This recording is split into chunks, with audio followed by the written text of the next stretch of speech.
d'image de l'entreprise. Est-ce que vous savez qu'un rapport sexuel dans une entreprise peut faire que l'entreprise fasse faillite? Oui. Vous savez qu'il peut y avoir 2 personnes dans une entreprise qui ont des rapports sexuels et l'entreprise fait faillite. Alors que vous avez les bonnes stratégies marketing chaque jour pour attirer les clients. Vous avez les meilleurs produits du marché. Vous avez des services extraordinaires. Vous avez un SAV excellent. Mais un jour, parce que 2 personnes se sont croisées entre 4 murs, l'entreprise fait faillite. Ça veut dire que il faut un marketing pour ce type d'activité dans l'entreprise. Qui peut être un marketing d'influence ou de contrôle. Pourquoi est-ce qu'à l'église, on dit que vous ne pouvez pas vous marier avec quelqu'un qui n'est pas de l'église? Est-ce que c'est pour attirer les clients? Vous savez qu'il y a des églises comme ça, où on vous dit que vous ne pouvez pas vous marier avec quelqu'un qui n'est pas de la confrérie religieuse. Pourquoi on le dit? Conserver, mais pas seulement. Oui, et ça fait quoi si vous n'avez pas les mêmes? Qu'est-ce que ça peut entraîner? Ça peut influencer. Quoi d'autre? Qu'est-ce que ça peut entraîner d'autre?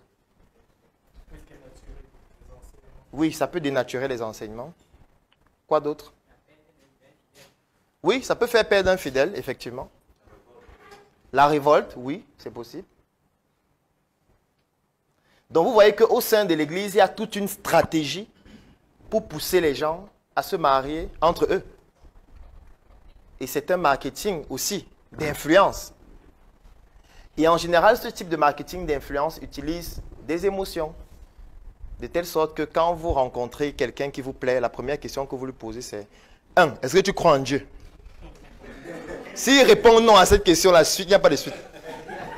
S'il répond oui, question 2, tu es de quelle religion? À cette question, il y a des réponses qu'il doit donner. S'il ne donne pas ces réponses, ça s'arrête aussi, l'algorithme s'arrête. On appelle ça un algorithme de conversion. Parce que c'est programmé en fait. Et ce n'est pas la personne qui a programmé ça elle-même. Il y a une stratégie qu'on met en place pour programmer les gens à se comporter d'une certaine façon. Lorsqu'elles auront de nouvelles interactions sociales à l'intérieur de l'écosystème ou à l'extérieur. Dans votre entreprise, il faut aussi des stratégies de ce type. Parce que vous ne pouvez pas avoir une entreprise où vous avez 100 employés ou 100 collaborateurs et vous ne mettez pas en place des stratégies marketing pour les conserver. Parce qu'on pense souvent que le marketing, c'est juste pour avoir les clients. Non. Le marketing, c'est aussi pour conserver les collaborateurs. Parce que si vous avez quelqu'un que vous avez formé pendant 10 ans et après la personne s'en va, il faut recommencer à zéro avec une nouvelle. Ce qui est plus pénible, ce qui prend plus de temps, ce qui est plus coûteux, ce qui est plus dangereux. Parce que la personne en question peut aller devenir un concurrent et faire la même activité que vous, dans le même environnement. Ça veut donc dire qu'il faut un marketing pour conserver vos clients, vos collaborateurs, vos équipes. Il faut aussi du marketing.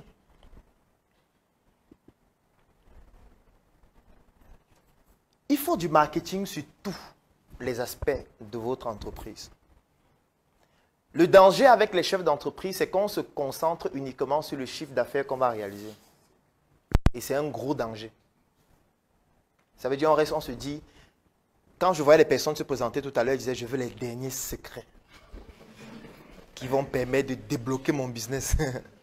Peut-être pour débloquer ton business, ce n'est pas plus de chiffres qu'il faut. Peut-être il faut juste mettre en place une stratégie pour conserver tes meilleures ressources humaines. Peut-être c'est juste ça qu'il faut. Parce qu'après, ces meilleures ressources humaines vont faire plus de chiffres après. Parce que ça ne sert à rien de mettre sur pied un plan stratégique sur le plan marketing qui augmente le chiffre d'affaires, mais au quotidien, tu saignes en ressources humaines. Ça ne fonctionnera pas sur le long terme. J'offre 3 mois d'accompagnement sur mesure gratuitement à tous les membres de la Startup Academy. La Startup Academy, c'est cette initiative qui a vu le jour en 2016 et qui est basée sur un trépied que nous appelons le trépied idéologique, qui comporte la sensibilisation en ce qui concerne l'entrepreneuriat, la formation sur tous les métiers et les secteurs d'activité qui tournent autour des opportunités d'affaires et enfin l'investissement dans des projets. Que vous soyez un débutant, un étudiant, un entrepreneur ou alors toute personne qui est intéressée par les affaires, durant cet accompagnement qui va durer 3 mois et qui est entièrement gratuit, vous allez bénéficier de notre retour d'expérience, de notre visibilité et surtout de nos stratégies qui vont permettre à votre projet de pouvoir décoller. Je vais laisser un lien dans la description de cette vidéo et en commentaire. Vous cliquez dessus, vous remplissez le formulaire pour pouvoir bénéficier en exclusivité de cet accompagnement gratuit sur mesure par rapport à votre activité qui va durer 3 mois. Rendez-vous à la Startup Academy.